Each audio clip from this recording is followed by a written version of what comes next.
ከዙፋኔ ላይ ለዘላለም የምትኖር የአባቶቻችን የአብርሃም የይስሐቅ ያዕቆብ አምላክ እግዚአብሔር ሆይ እናመሰግናለን። እግዚአብሔር ሰው ያደረገን ምሕረቴ ነው፣ ያገዘን ምሕረቴ ነው፣ በፊቴ እንድንገኝ የረዳን ምሕረቴ ነው። እግዚአብሔር በእኛ ላይ ስለበዛ ምሕረት በኢየሱስ ጌታ ስም እናመሰግናለን። እግዚአብሔር አምላካችን ሆይ በፊቴ እንደሚገባ እንዳንመላለስ በተለያየ መንገድ እግዚአብሔር ሆይ አንተን በድለናል፣ አሳዝነናል። የበደላችንና የኃጢአታችን ብዛት እጅግ በዝቷል። እግዚአብሔር ሆይ በፊቴ ትመልሰን ዘንድ እግዚአብሔር ልባችን ወደ አንተ ትመልስ ዘንድ በጌታ በኢየሱስ ምሕረት በእኛ ላይ ይሆን ዘንድ እንጸልያለን። በደላችንና ኃጢአታችን መተላለፋችን ነውራችንን ሁሉ በኢየሱስ ጌታ ደም አጥቢያ አንጻን። እግዚአብሔር አምላካችን እንደ በደላችን እንደ ኃጢአታችን ብዛት እግዚአብሔር ከፊት አትጣለን። እግዚአብሔር አባትና አምላክ በዚህ ማለዳ ደግሞ ቃልንም አስተምረን፣ ወደ አንተ የሚመልሰን ቃልህ፣ የሚመክረን ቃልህ፣ ያጸናን ቃልህ፣ ያቆመን ቃልህ፣ የለወጠን ቃልህ፣ ኃይልና ጉልበት የሆነን ቃልህ እግዚአብሔር በልባችን ጽላይ ላይ ትጽፍልን ዘንድ የሰማነው እግዚአብሔር በሰማነው ቃል እንድንኖር እግዚአብሔር አምላካችን ሆይ ከኛ ጋር ተዋህዶ ይጠቅመን ዘንድ ቃልን አስተምረን። ምሕረት በእኛ ላይ ስለበዛ ኃጢአታችን ይቅር ብለህ ስለተቀበልከን እግዚአብሔር አምላካችን ሆይ በጌታ በኢየሱስ ስም እናመሰግናለን። ክብር ሁሉ ከዘላለም እስከ ዘላለም ለታላቁና ለገናናው ስም ይሁን። በኢየሱስ ዘላለማዊና ጻድቅ ስም ጸለይን፣ አሜን። እግዚአብሔር አምላክ የተመሰገነ ይሁን። የእግዚአብሔርን ቃል አብረን እንካፈላለን። በዚህ ሰዓት ደግሞ ወንድሞቼም እህቶቼም በዚህ ስፍራ ይህንን የምትሰሙትን የእግዚአብሔር ቃል በማስተዋል እግዚአብሔር እንዲያስተምረን እንዲረዳን በእግዚአብሔር ፊት እንድንሆን በማስተዋል እንድንሰማ እግዚአብሔር ይርዳን። የእስራኤል ቤት የእግዚአብሔር ቃል እስራኤል ቤት ለእኔ እንደ አተላ ሆኑብኝ ብሎ እግዚአብሔር ይናገራል።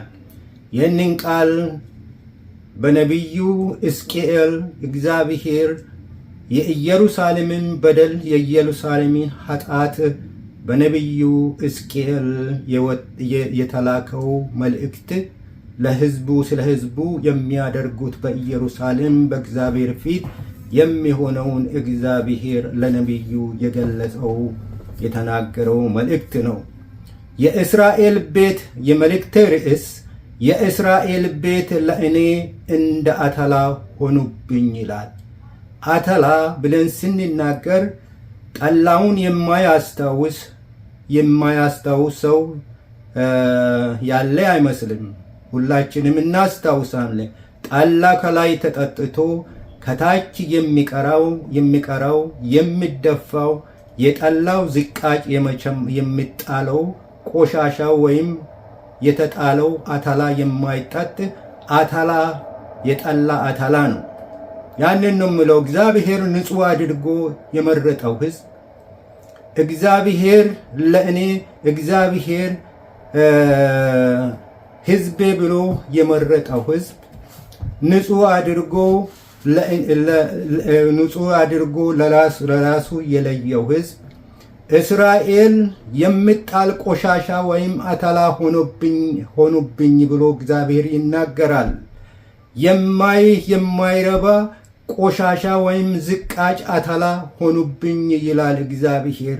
ወገኖቼ በእግዚአብሔር ፊት እግዚአብሔር የመረጠን ንጹሕ አድርጎን እንደ ወርቅና እንደ ብር አጽድቶን አንጥሮን በመንፈሱ አጥቦን በመንፈሱ ቀድሶን ንጹሕ አድርጎን በፊቱ እሱም መስለን እንድንኖር ያደረገን ሰዎች ተመልሰን በእግዚአብሔር ፊት አተላ ወይም ቆሻሻ የሚጣል ዝቃጭ እንዳንሆን እንድንጠነቀቅ እግዚአብሔርም የሚወቅሰው በዛ ዘመን ይሄንኑ ነው። የሕዝብ መበላሻት በኃጢአት ብዛት የተነሳ እነርሱም ሁሉም በካውር የወርቅ ማቅለጫ ወይም ማንጠሪያ ውስጥ መዳብና ቆርቆሮ ብረትና እርሳስ ሆኑ ይላል።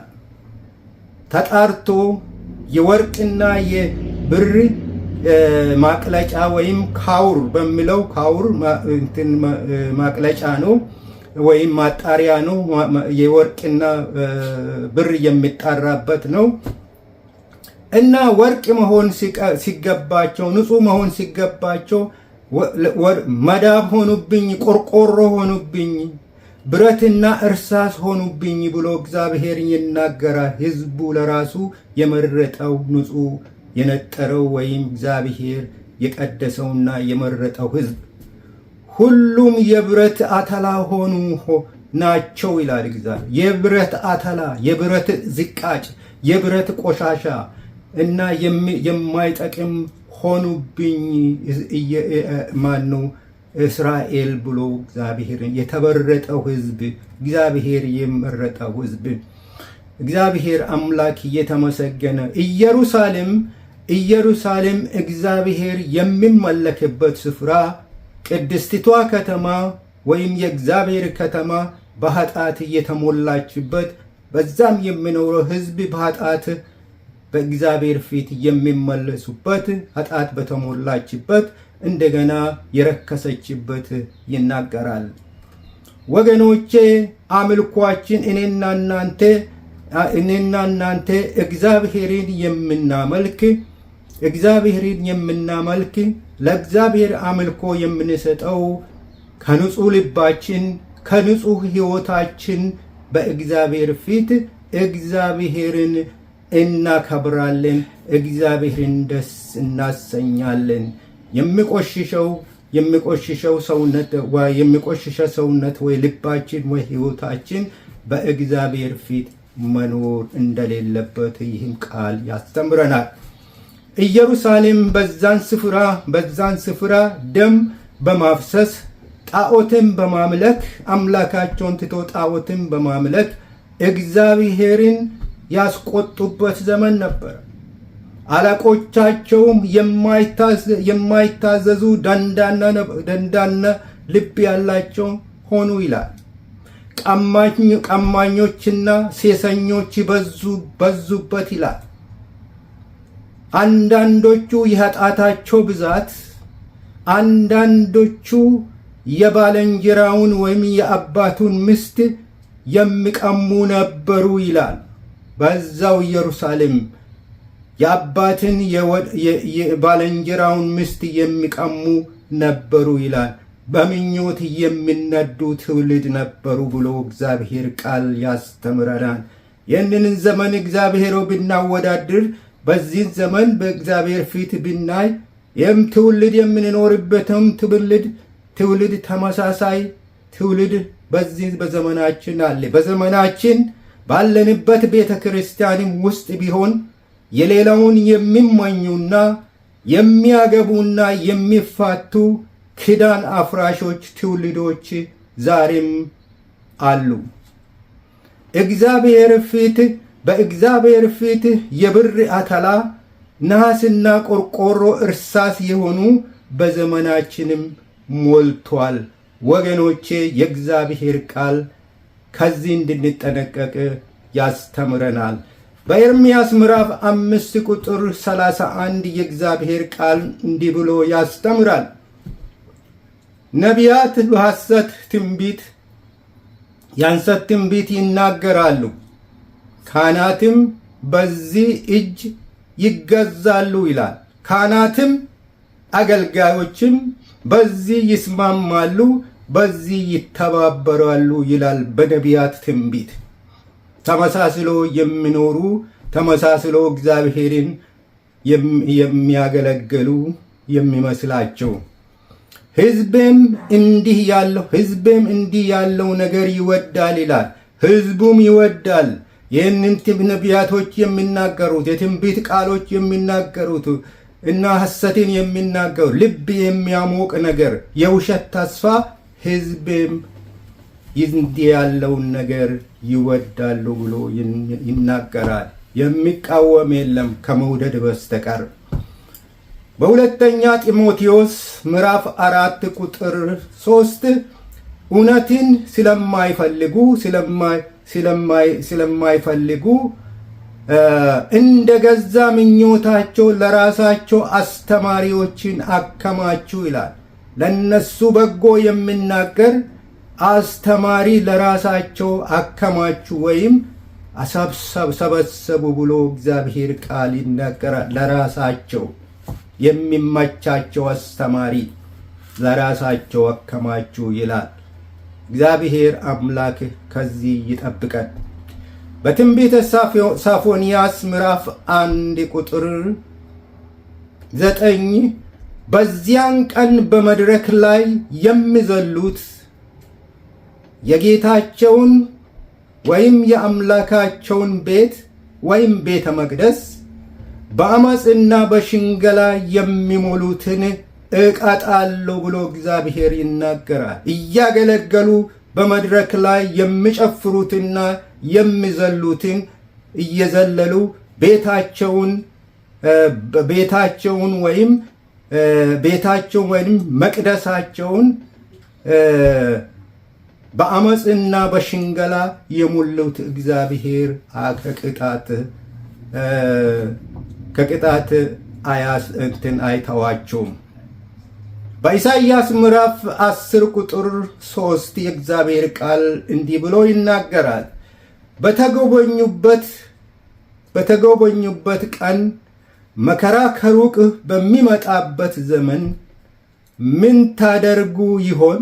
በዚህ ሁኔታ ተመላልሳችሁ መከራ ከሩቅ በሚመጣበት ጊዜ እግዚአብሔር በጎበኛቸው በተነሳ ጊዜ ለፍርድ በመጣ ጊዜ መከራ በመጣበት ጊዜ ያን ጊዜ ምን ታደርጉ ይሆን ብሎ ይጠይቃል። ወገኖቼ ወደ እግዚአብሔር ከመቅረብ በስተቀር ምንም ምርጫ የለም። ከመመለስ በስተቀር ከመስማማት በስተቀር ምንም ምርጫ የለም። ረድኤት ወይም እርዳታው ወደ ማን ትሸሻለ? በመከራ ዘመን እግዚአብሔር ፍርድ በመጣ ጊዜ ለእርዳታ ወደ ማን ትሮጣለ? ወደ ማን ትጠጋለ? ወደ ማን ትሸሻለ? በምድር ያከማቸውን ዝናና ክብርህን ወዴት ትተዋለ? ይላል። ዝናም ክብርም ያከማቸው ወዴት ትተዋለ ብሎ እግዚአብሔር ይናገራል። ዝናችን ክርስቶስ ነው፣ ክብራችንም ክርስቶስ ነው። ሌላ ክብር ያከማችሁ አለው። እግዚአብሔር ግን ይጠይቃችኋል፣ የት ትተዋላችሁ? የመጎብኛት ዘመን በመጣ ጊዜ ወደ ማን ለእርዳታ ትሸሻላችሁ ብሎ ይናገራል። በዘዳግም ምዕራፍ 32 ቁጥር 29 አእምሮ ቢኖራቸው ይህንን ያስተውሉ ነበረ ይላል። ይህንን ጥፋት አእምሮ ቢኖራቸው ያስተውሉ ነበረ ይላል። ፍጻሜያቸውንም መድረሻቸውንም ያስቡ ነበረ ይላል። አእምሮ ቢኖራቸው ወገኖቼ፣ ባለ አእምሮች እንደ ባለ አእምሮዎች እንድንመላለስ ያስፈልጋል። ወገኖቼ ይህ መልእክት ስናገር ለእኔም ላንተም ላንቺም ነው። ለማንም አይናገርም። እግዚአብሔር እንዲሁ የእግዚአብሔር ቃል ወደ ሰዎች አይመጣም። እንዲሁ ለእኔም ላንቺም ላንተም ነው። በሐዋርያ ምዕራፍ 8 ቁጥር 22 የእግዚአብሔር ቃል እንዲህ ይላል፣ አሁንም አልዘገየህም፣ እንግዲህ ስለ ክፋትህ ወይም ስለ ኃጢአትህ ንስሐ ግባ፣ ቶሎ ብለህ ንስሐ ግባ። ምናልባትም የልብህን ሐሳብ ይቅር ይል እንደሆነ ወደ እግዚአብሔር ለምን ወይም ጸልይ ወይም ጩህ። እግዚአብሔር መሐሪ አምላክ ነው፣ ምሕረትን ታገኛለህ ብሎ ይናገራል። እግዚአብሔር የተመሰገነ